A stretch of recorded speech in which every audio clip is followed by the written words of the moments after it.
दोस्तों, अब तक की कहानी में हमने देखा कि फिलिप और कैरल एक नई शुरुआत करने के लिए सब कुछ छोड़ छाड़ कर किसी दूसरे शहर की तरफ निकल जाते हैं। लेकिन काफी दिनों तक इधर उधर भटकने के बाद भी कैरल का अपने दोस्तों के बिना मन नहीं लग रहा था, इसलिए वो फिलिप को वापस टक्सन चलने के लिए कहती है, जिस पर फिलिप पहले तो जाने से मना कर देता है क्योंकि उसे पता था कि अगर वो वापस गया तो वो लोग उसे मार डालेंगे। लेकिन फिर भी कैरल की खुशी के लिए वो वापस चलने को तैयार हो जाता है। जिसके बाद जब वो दोनों वापस अपने टाउन में पहुँचते हैं तो पाते हैं कि वहाँ पर सब कुछ जलकर बर्बाद हो चुका है और उनके दोस्त भी वो टाउन छोड़कर जा चुके हैं। इसीलिए फिलिप और कैरल उन्हें ढूंढने का फैसला करते हैं और आखिर में उन्हें उनके दोस्त मिलते हैं मेल्बू नाम के टाउन में, जहां उनके साथ ये जेसन नाम का एक और आदमी भी शामिल हो चुका था। लेकिन फिर जैसे ही कैरल जेसन को सरप्राइज देने के लिए उसके पास जाती है, तभी अचानक उसको हार्ट अटैक आ जाता है और वो वहीं पर लंबा लौट जाता है, जिसके बाद सभी मिलकर उसको दफना देते हैं। आगे कैरल अपने दोस्तों से झूठ बोलती है कि फिलिप मर चुका है, ताकि उन लोगों के मन में फिलिप के लिए जो भी नफरत है वो खत्म हो जाए। लेकिन फिलिप की मौत की खबर सुनते ही वो लोग और भी ज्यादा खुश हो जाते हैं और कहते हैं कि अच्छा ही हुआ कि वो कमीना मर गया, साले ने सबको बहुत परेशान कर रखा था। लेकिन तभी वहाँ पर फिलिप बंदूक लेकर आता है और उन सभी से अपनी हरकतों की माफी मांगने लगता है। लेकिन उसकी इस हरकत से उसे माफ करना तो दूर, वो लोग उससे और भी ज्यादा गुस्सा हो जाते हैं और उसके गले में एक करंट वाला कुत्ते का पट्टा बांधकर उसे डॉग हाउस में बंद कर देते हैं। फिर उसी रात जब फिलिप उस डॉग हाउस में सो रहा था, तभी वो देखता है कि सामने वाले घर में आग लगी हुई है। इसलिए वो जैसे तैसे करके उस डॉग हाउस से बाहर निकलता है और करंट के झटके खाते हुए स्विमिंग पूल से पानी की बाल्टियां भर के उस आग को बुझा देता है, जिसको अगली सुबह जब बाकी के लोग देखते हैं तो वह उससे काफी इंप्रेस हो जाते हैं और उसको उस कुत्ते के पट्टे से आजाद कर देते हैं। इसके बाद हम देखते हैं कि उन लोगों के पास खाना खत्म होने लगा था, जिस वजह से उन्हें मजबूरी में कीड़े मकोड़े पकड़कर खाने पड़ रहे थे।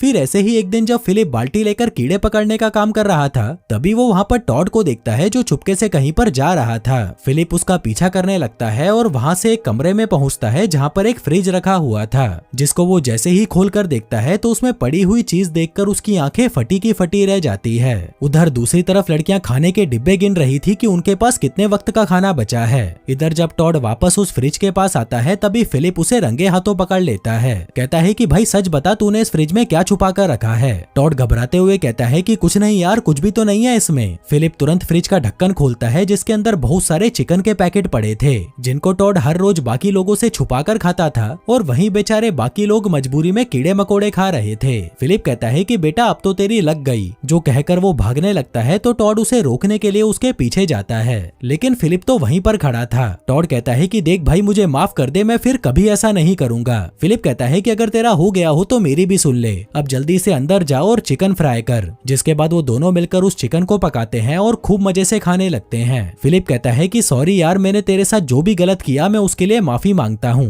टॉड कहता है कि देख, ज्यादा फ्रेंडली होने की जरूरत नहीं है, तू मेरे साथ सिर्फ इसलिए बैठा है ताकि तू मुझे ब्लैकमेल कर सके, इसलिए अपना मुंह बंद कर और चुपचाप चिकन खा। उधर कैरल सभी के लिए कीड़ों का ताजा सूप बनाकर लाती है, जो बोरिस को तो पीने में बहुत अच्छा लगता है, लेकिन टॉड उसे पीने से मना कर देता है। मेलिसा उससे पूछती है कि जाने मन तुमको क्या हो गया, कहीं तुम बीमार तो नहीं हो। टॉड कहता है कि नहीं यार, मैं बिल्कुल ठीक हूँ। तभी फिलिप भी कहता है कि मुझे भी भूख नहीं है और उठकर बाहर चला जाता है। जिसके बाद वो दोनों मिलकर फिर से चिकन पकाते हैं और उसे बड़े मजे से खाने लगते हैं। आगे खाना खाने के बाद फिलिप टॉड से कहता है कि देख भाई, हमारे पास सिर्फ 3 ही चिकन के पैकेट बचे हैं, तो क्यों ना हम इसे बाकी लोगों के साथ भी शेयर कर लें। टॉड कहता है कि नहीं, हम ऐसा नहीं कर सकते क्योंकि उन्हें पता चल जाएगा कि हमारे पास और भी पैकेट थे। फिलिप कहता है कि भाई तू चिंता मत कर, मैंने सारी प्लानिंग कर ली है, बस तू उन लोगों को जाकर ये 3 चिकन के पैकेट दे देना और उनका मसीहा बन जाना। वो कहता है कि नहीं, हम ये बचे हुए पैकेट भी खा जाएंगे और सबके सामने ऐसा दिखाएंगे जैसे हमने कुछ नहीं खाया। लेकिन फिलिप कहाँ किसी की सुनने वाला था। जिसके बाद रात होते ही वो सारा कचरा इकट्ठा करता है और उसे उठाकर एक वाटर बोट में छुपा देता है। फिर अगली सुबह बाकी लोगों को वहाँ पर पड़े हुए 3 चिकन के पैकेट मिलते हैं, जिनको पाकर वो लोग बहुत खुश होते हैं। जिन पैकेट के ऊपर एक लेटर था जिस पर टॉड का नाम लिखा हुआ था, जो देखकर वो टॉड से पूछते हैं कि तुम्हें ये कहाँ से मिले। तभी फिलिप वहाँ पर आकर कहता है कि इसे ये सब एक घर के अंदर फ्रिज में पड़े हुए मिले थे,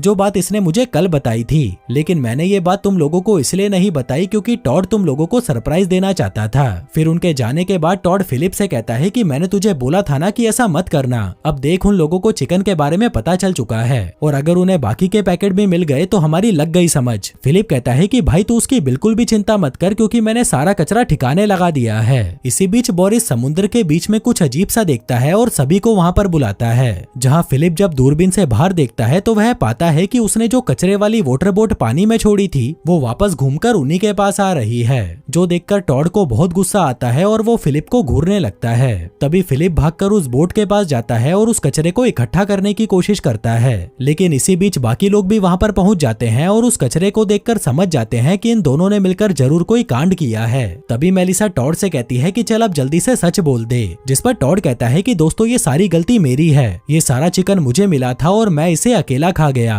लेकिन तभी फिलिप गुस्से में कहता है कि दोस्तों ये मोटा तुम सभी को पागल बना रहा है, असल में ये चिकन तो मुझे मिला था और मैंने ही इसे अकेला खाया है। लेकिन जब आखिर में इस चिकन के 3 पैकेट बचे थे तब टॉड ने मुझे देख लिया और उसने वो पैकेट तुम सभी को गिफ्ट कर दिए। ये सारी गलती मेरी है, टॉड तो हमारा हीरो है। लेकिन अब कोई भी उसकी बातों पर यकीन नहीं करता, जिसके बाद सीन कट होता है और हम देखते हैं कि उन दोनों को ही कैद कर लिया गया है। तभी टॉड फिलिप से कहता है कि थैंक यू भाई मेरा साथ देने के लिए। जिसके बाद कुछ दिन बीत जाते हैं और सजा पूरी होने के बाद उन दोनों को छोड़ दिया जाता है। आगे जब फिलिप नहा धोकर अपनी दाढ़ी सुखा रहा था तभी अचानक से लाइट चली जाती है। फिलिप जल्दी से जाकर जनरेटर में तेल डालने लगता है, लेकिन तेल काफी पुराना होने की वजह से खराब हो चुका था। उधर दूसरी तरफ टॉड एरिका के साथ गेम खेल रहा था। इसी बीच फिलिप वहाँ पर आता है और कहता है कि जनरेटर में डालने वाला तेल खराब हो रहा है, जिस पर बोरिस कहता है कि पेट्रोल और डीजल 3-4 सालों में खराब होने लगते हैं, इसलिए हमारे पास आखिरी रास्ता यही है कि हम मेलबू छोड़कर कहीं और शिफ्ट हो जाएं, क्योंकि जब यहाँ पर फ्यूल पूरी तरह खत्म हो जाएगा तो हम गाड़ियों की मदद से कहीं पर जा भी नहीं पाएंगे। जिस पर एरिका कहती है कि तुमको जहाँ जाना है जाओ, लेकिन मैं मेलबू छोड़कर कहीं नहीं जाने वाली। कैरल कहती है कि बोरिस सही बोल रहा है, कल को अगर हमारे बच्चे हो गए तो हम क्या करेंगे, क्योंकि तब तक हालात बद से बदतर हो चुके होंगे। जिस पर एरिका, गैल और मेलिसा कहती है कि जब तक हम यहाँ पर हैं तब तक हम प्रेग्नेंट ही नहीं होंगी। जो सुनकर बोरिस उन्हें गालियां बकता हुआ वहाँ से चला जाता है। आगे उनको बिजली चाहिए थी तो फिलिप वहाँ पर सोलर पैनल लगाने लगता है, जिसमें टॉड उसकी मदद करता है, लेकिन उन गधों को सोलर पैनल कैसे लगाते हैं इसके बारे में कुछ नहीं पता था। इसके बाद जब वो लोग एमसीवी बॉक्स लेने जाते हैं तब उस पैनल से जुड़ी हुई तार में करंट आने लगता है। आगे जब वो दोनों एमसीवी बॉक्स लेकर वापस आते हैं तब तक उस तार में स्पार्किंग होने लगती है और वह उछलने लगती है। वहीं दूसरी तरफ कैरल मेलिसा को एक बच्चे की पेंटिंग दिखाते हुए कहती है कि इस प्यारे से बच्चे को देखकर ऐसा नहीं लगता कि हमें भी बच्चे पैदा करने चाहिए। मेलिसा कहती है कि नहीं, क्योंकि ना तो हमारे पास खाना है और ना ही हमारे पास डॉक्टर हैं। अगर बच्चा पैदा हो जाएगा तो हम लोगों को संभालेगा कौन। उधर टॉड और फिलिप उस तार पर काबू पाने की कोशिश करने लगते हैं, जिसमें टॉड कहता है कि हमें काले बोरिस के पास जाना चाहिए, क्योंकि इसे संभालना हमारे बस का काम नहीं है। फिलिप कहता है कि नहीं, हमें उस कालिए की मदद की कोई जरूरत नहीं है। अगर हमें समाज में फुल इज्जत चाहिए तो हमें ये काम खुद करना होगा। उधर कैरल मेलिसा के बाद एरिका और गैल को बच्चा पैदा करने के लिए मनाने जाती है, लेकिन वो दोनों भी उसे बच्चा पैदा करने से साफ मना कर देती हैं। यहाँ फिलिप उस तार पर काबू पाने के लिए सोलर पैनल को कपड़ों से ढक देता है ताकि बिजली बननी बंद हो जाए, लेकिन जब इससे भी कोई फायदा नहीं होता तो फिलिप हार मानकर बोरिस से मदद मांगने जाता है, लेकिन बोरिस उसको मुंह पर मना करते हुए कहता है कि मैं तुम्हारी अब कोई मदद नहीं कर सकता। फिलिप कहता है कि अबे कालिए, मुझे पता है तू ये सब क्यों कर रहा है। तुझे कैरल के साथ सुहागरात मनानी थी, लेकिन उसने तुझे छोड़कर मुझे चुना, इसलिए तेरी जली पड़ी है। जो सुनकर बोरिस को गुस्सा आ जाता है तो वह उसे एक घुसंड पिला देता है और वहीं पटक कर पेलने लगता है, जो देखकर सभी दौड़ते हुए वहाँ पर आते हैं और बोरिस को उससे अलग करके उसे खूब सुनाते हैं, जिस पर बोरिस उसे बिना सॉरी बोले वहाँ से चला जाता है। आगे वो सारे मिलकर उसे उसके कमरे से बाहर निकालते हैं और कहते हैं कि अबे कालिए, आजकल तू कुछ ज्यादा नहीं उड़ने लग गया। वो बेचारा तो बस तुझसे मुंह से बात कर रहा था, तो तुझे उस पर हाथ उठाने की क्या जरूरत थी। तभी टॉड कहता है कि तूने गलती की है तो तुझे इसकी सजा भी मिलेगी, जैसे फिलिप और मुझे मिली थी। बोरिस कहता है कि नहीं, मैं कोई सजा नहीं भुगतूंगा, क्योंकि मेरी वजह से ही तुम लोग यहाँ पर इतने मजे से रह रहे हो। मेरी वजह से ही तुम लोगों को बिजली मिली, खाना मिला और ये नरक जैसी जगह रहने लायक बनी। इसलिए मैं किसी से कोई माफी नहीं मांगने वाला, और जो मैंने फिलिप के साथ किया है बिल्कुल सही किया है। जो कहकर वो अंदर चला जाता है। वहीं वो सभी भी उसे गालियां देकर बाहर आ जाते हैं और उस बिजली की तार को उछलते हुए देखने लगते हैं। लेकिन इतने में काला बोरिस फुल अकड़ में वहाँ पर आता है और सोलर पैनल के नीचे लगे हुए स्विच को बंद कर देता है, जिससे वो उछलती हुई तार भी शांत हो जाती है। आगे वो उन सभी से कहता है कि मैं तुम लोगों को बस ये कहने आया था कि मैं यहाँ से जा रहा रहा हूँ, जो कहकर वो अपना सारा सामान निकालकर गाड़ी में लोड करने लगता है। फिर जाने से पहले वो उन लोगों के पास आता है और कहता है कि मैं बस उस एक इंसान से माफी मांगना चाहता हूँ जो मेरे लिए बहुत स्पेशल है, जिस पर गैल को लगता है कि शायद वो उसकी बात कर रहा है। पर तभी वो कैरल का नाम लेता है,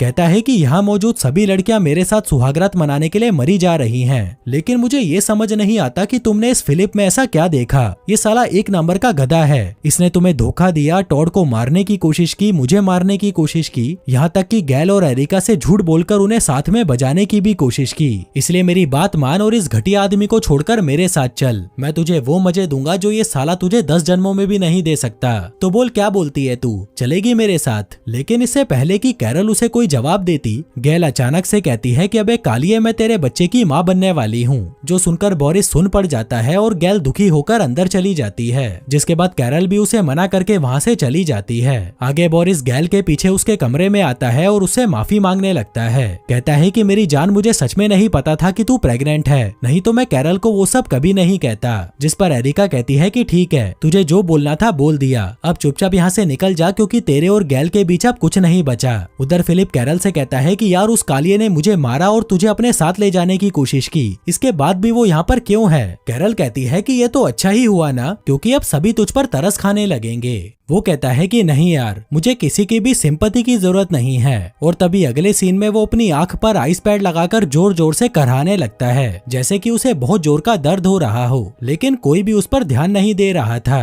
तभी कैरल गैल से कहती है कि तुम अपने होने वाले बच्चे का नाम फिलिप रखना, जिस पर गैल उसे साफ मना कर देती है। इतने में बोरिस वहाँ पर आता है और गैल से कहता है कि मैंने अपने होने वाले बच्चे के लिए कुछ बनाया है, मेरे साथ चल, मैं वो तुझे दिखाना चाहता हूँ। लेकिन गैल उसकी बातों पर बिल्कुल भी ध्यान नहीं देती, जिससे बोरिस गुस्सा होकर वहाँ से चला जाता है। तभी एरिका कहती है कि ये तो फिलिप से भी ज्यादा हरामी है, जो सुनकर फिलिप खुश हो जाता है कि चलो कम से कम मैं दूसरे नंबर पर तो आया। इसके बाद जब फिलिप रबर के पूल में दारू भरकर पी रहा था, तभी वहाँ से काला बोरिस गुजरता है, जिसको देखकर फिलिप उसका पीछा करने लगता है कि ये साला कहाँ जा रहा है। और तभी वो देखता है कि बोरिस अपने बच्चे के लिए बनाए हुए पालने के पास उदास बैठा हुआ था, जो देखकर फिलिप को उस पर तरस आने लगता है। लेकिन तभी वो खुद को समझाता है कि इस कालिए ने मुझसे मेरी बंदी छीनने की कोशिश की, और तो और इसने मुझे कुत्ते की तरह मारा, इसलिए इस पर तरस खाने की कोई जरूरत नहीं है। आगे वो अंधे की तरह एक्टिंग करते हुए अंदर आता है, जैसे कि उसे कुछ भी दिखाई नहीं दे रहा। तभी एरिका उसकी आंख चेक करती है और कहती है कि अबे साले, तुझे इतनी जोर की भी नहीं लगी जितनी तू एक्टिंग कर रहा है। तभी फिलिप जल्दी से एक शीशे में अपनी आंख चेक करता है और पाता है कि उसकी आंख अब धीरे धीरे ठीक हो रही है। लेकिन तभी वो अपनी आंख पर 2-3 मुक्के मार देता है ताकि आगे भी लोग उस पर तरस खाते रहें। इतने में बोरिस वहाँ पर आता है और कहता है कि मैं मार्केट से सामान लेने जा रहा हूँ, तो क्या किसी को कुछ मंगवाना है? लेकिन जब कोई भी उसकी बात का जवाब नहीं देता तो वह गुस्से में वहाँ से चला जाता है। तभी एरिका कहती है कि मुझे चिप्स खाने का मन कर रहा है, जिस पर फिलिप कहता है कि अरे तू चिंता मत कर, मैं हूँ ना, मैं तेरे लिए वो चिप्स लेकर आता हूँ। जिसके बाद वो टॉड के साथ सुपरमार्केट पहुँचता है और वहाँ रखे हुए सभी चिप्स को गाड़ी में भर लेता है। कहता है कि ये देखकर तो वो आइटम मेरे साथ सुहागरात मनाने के लिए तड़पने लगेगी। तभी टॉड उसे कहता है कि भाई मैं तो फंस चुका हूँ, एक तो एरिका बच्चा पैदा नहीं करना चाहती, ऊपर से वो उस चिकन वाली बात से अभी भी नाराज है। फिलिप कहता है कि देख भाई, बच्चे तो वो पैदा करना चाहती है, क्योंकि जिस रात तू हमें मिला था ना, उस रात हम दोनों वहाँ पर सुहागरात मनाने ही आए थे। जो सुनकर टॉड हैरान हो जाता है कि ये हरामी तो किसी भी लड़की को नहीं छोड़ता। फिर अगले दिन वो मेलिसा के पास जाता है, जो एक पहाड़ी पर शूटिंग कर रही थी। टॉड उसके पास आता है और उसे गुस्से में कहता है कि तूने मुझे बताया क्यों नहीं कि जिस रात मैं तुम्हें मिला तू उस रात फिलिप के साथ बच्चा पैदा करने वहाँ पर गई थी, और अब जब मैं तुझे बच्चा पैदा करने के लिए बोल रहा हूँ तो तू मुझे मुंह पर ही मना कर रही है। मेलिसा कहती है कि हाँ तो मुझे अब नहीं करने बच्चे पैदा। टॉड कहता है कि ठीक है, तुम्हें जो करना है करो, जो कहकर वो गुस्से में वहाँ से चला जाता है। वहीं दूसरी तरफ फिलिप एरिका को उसके लाए हुए बहुत सारे चिप्स दिखाने लगता है, लेकिन एरिका के फेवरेट वाले चिप्स उसमें नहीं थे, तो वह वहाँ से चली जाती है। जिसके बाद वो उन पैकेट्स को लेकर अंदर आने लगता है और देखता है कि काला बोरिस अपने बनाए हुए पालने को कचरे में फेंक रहा है, और ऊपर से वो बहुत ज्यादा दुखी भी है, जो देखकर फिलिप से अब रहा नहीं जाता, इसलिए वो उससे बात करने जाता है। कहता है कि देख भाई, अगर तू वापस सबसे दोस्ती करना चाहता है तो तुझे वो सजा भुगतनी ही पड़ेगी। कालिया कहता है कि हाँ, तू तो मुझे सजा काटते हुए देखना चाहता है, पर मेरी बात ध्यान से सुन, भाड़ में जा तू। पता नहीं उस दिन मुझे किस पागल कुत्ते ने काट लिया था जब मैंने तुझे उस एडवर्टाइजमेंट बोर्ड से नीचे उतारा। अच्छा होता कि मैं तुझे वहीं मरने के लिए छोड़ देता। जो कहकर वो वहाँ से चला जाता है। आगे जब फिलिप अपने दोस्तों के साथ था, तब वह फैसला करता है कि वो काले बोरिस को ऐसे अकेला नहीं रहने देगा और वो उसकी सबसे फिर से दोस्ती कराने में मदद करेगा। मिलेगा। उधर कैरल गैल से पूछती है कि तुमने प्रेग्नेंट होने से पहले बोरिस के साथ कितनी बार सुहागरात मनाई थी। वो कहती है कि बस 1-2 बार ही मनाई थी यार, पता नहीं मैं कैसे प्रेग्नेंट हो गई। कैरल कहती है कि यार मैं फिलिप के साथ पिछले 6 महीनों से ट्राई कर रही हूँ लेकिन प्रेग्नेंट ही नहीं हो पा रही। फिर रात में हम फिलिप को देखते हैं जो लालटेन लेकर इधर उधर काले बोरिस को ढूंढ रहा था, लेकिन तभी उसे वहाँ पर टॉड मिलता है। फिलिप पूछता है कि तू यहाँ पर ऐसे क्यों पड़ा हुआ है। टॉड कहता है कि मेरा और मेलिसा का झगड़ा हो गया। फिलिप पूछता है कि तुमने बोरिस को कहीं पर देखा। वो कहता है कि हाँ मैंने उसे बीच की तरफ जाते हुए देखा था। जो सुनकर जब फिलिप भी बीच की तरफ जाता है तभी वो वहाँ पर बोरिस को देखता है जो बीच के किनारे बेहोश पड़ा था। जो देखकर फिलिप भागते हुए उसके पास जाता है और उसे एक सर्फिंग बोर्ड पर लिटाकर घसीटते हुए घर तक ले आता है। फिर कुछ देर बाद जब बोरिस को होश आता है तो वह खुद को एक लकड़ी के फंदे में फंसा हुआ पाता है। कहता है कि साले फिलिप तू बस मुझे एक बार मिल जा, फिर देख मैं तेरा क्या हाल करता हूँ। फिर अगली सुबह जब बोरिस गहरी नींद में सो रहा था तभी फिलिप उसको सोते हुए ही ब्रश कराने लगता है, जिससे बोरिस की नींद खुल जाती है और वह फिलिप को गालियां बकने लगता है। तभी फिलिप सभी लोगों को वहाँ पर बुलाता है और कहता है कि बोरिस ने अपनी सजा स्वीकार कर ली है और अब वो हम सबसे माफी मांगना चाहता है। लेकिन तभी बोरिस कहता है कि नहीं, मैं कोई माफी नहीं मांगना चाहता। इसी बीच टॉड सभी को वहाँ बुलाकर कहता है कि देखो हमारी गाय ने बच्चा दिया है। जो देखकर सभी लोग खुश हो जाते हैं कि अब तो उन्हें पीने के लिए खूब सारा दूध मिलेगा।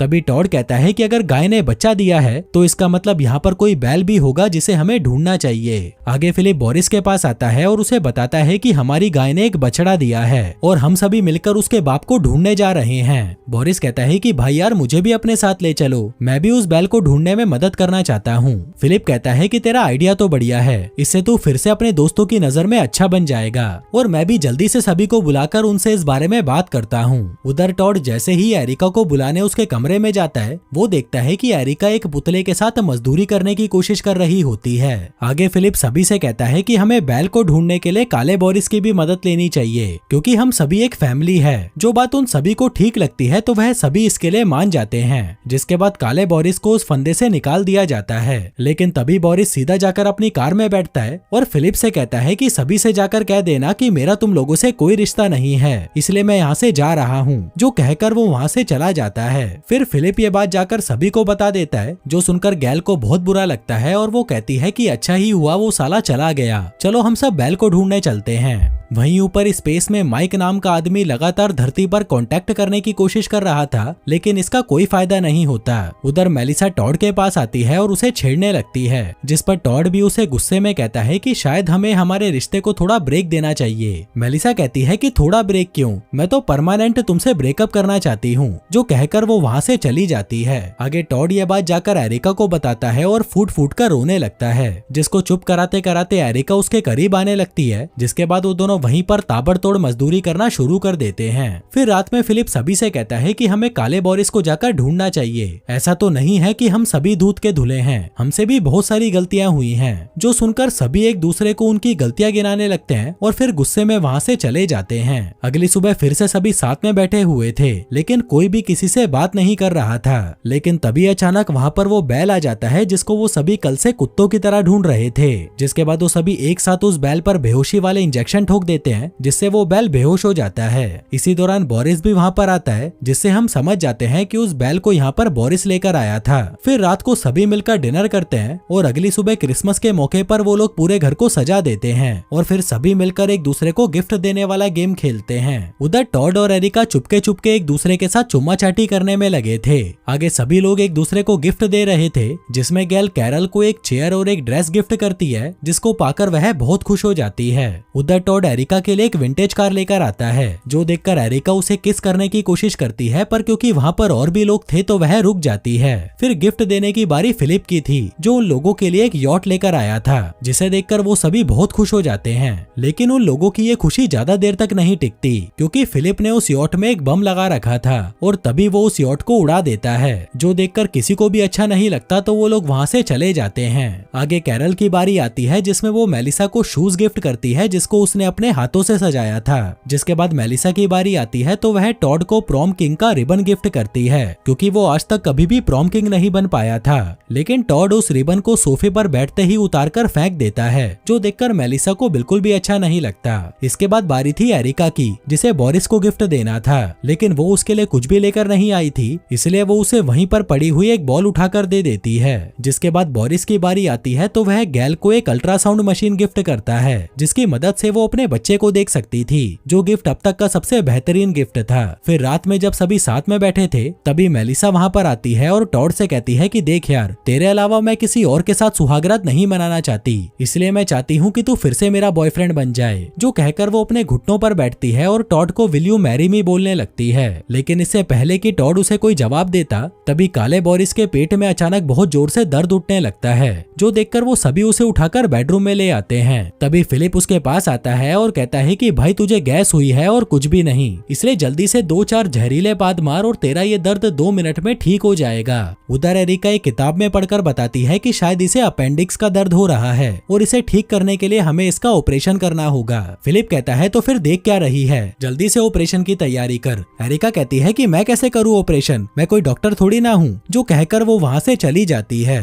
तभी गैल उसके पीछे आती है और उसे कहती है कि तुम्हें ये ऑपरेशन करना ही पड़ेगा। एरिका कहती है कि तुम सभी का दिमाग तुम्हारे घुटनों में है क्या, मैंने बताया ना कि मैं कोई डॉक्टर नहीं हूँ। गैल कहती है कि तू एक बार ट्राई तो कर, अगर वो मर गया तो मेरे होने वाले बच्चे का क्या होगा। जो सुनकर एरिका पिघल जाती है और ऑपरेशन करने के लिए मान जाती है। आगे कैरल और मेलिसा एक हॉस्पिटल में जाकर ऑपरेशन करने का सामान ढूंढने लगती हैं। जिस बीच मेलिसा फूट फूट कर रोने लगती है, जिसको देखकर कैरल उसे गले लगा लेती है और कहती है कि रो मत यार, सब कुछ ठीक हो जाएगा। उधर टॉड एरिका को ऑपरेशन करने की प्रैक्टिस करा रहा था, लेकिन कोई असली बॉडी ना होने की वजह से वो ठीक से प्रैक्टिस नहीं कर पा रही थी। तभी फिलिप वहाँ पर आता है और पूछता है कि मैं तुम्हारी कोई मदद कर सकता हूँ, जिस पर एरिका उसे और टॉड को एक मुर्दा घर में से बॉडी लाने के लिए भेज देती है। लेकिन मुर्दा घर के अंदर सिर्फ कंकाल ही पड़े थे, क्योंकि उन लोगों को मरे हुए 4-5 साल से ज्यादा हो चुके थे। फिलिप कहता है कि भाई अब हम ताजा बॉडी कहाँ से लाएंगे, और तभी उसे एक आइडिया आता है। जिसके बाद वो वहाँ से सीधा जेसन की कब्र के पास पहुँचते हैं और उसकी बॉडी निकालकर उसे घर ले आते हैं। लेकिन तभी वो देखते हैं कि वहाँ पर एरिका एक डमी पर ही ऑपरेशन की प्रैक्टिस कर रही थी, जिसे देखकर वो दोनों चुपचाप वहाँ से निकल जाते हैं और जेसन की बॉडी को वापस उसके खड्डे में दफना देते हैं। उधर गैल एरिका के पास आती है और कहती है कि बहुत हो गई तेरी प्रैक्टिस, अब जल्दी से जाकर बोरिस का ऑपरेशन कर। वहीं दूसरी तरफ स्पेस में जब माइक धरती पर कांटेक्ट कर करके परेशान हो चुका था, तो आखिर में वो हार मानकर वापस धरती पर जाने का फैसला करता है, जिसमें वो अपनी स्पेस शटल को तैयार करता है और सीधा धरती के लिए निकल जाता है।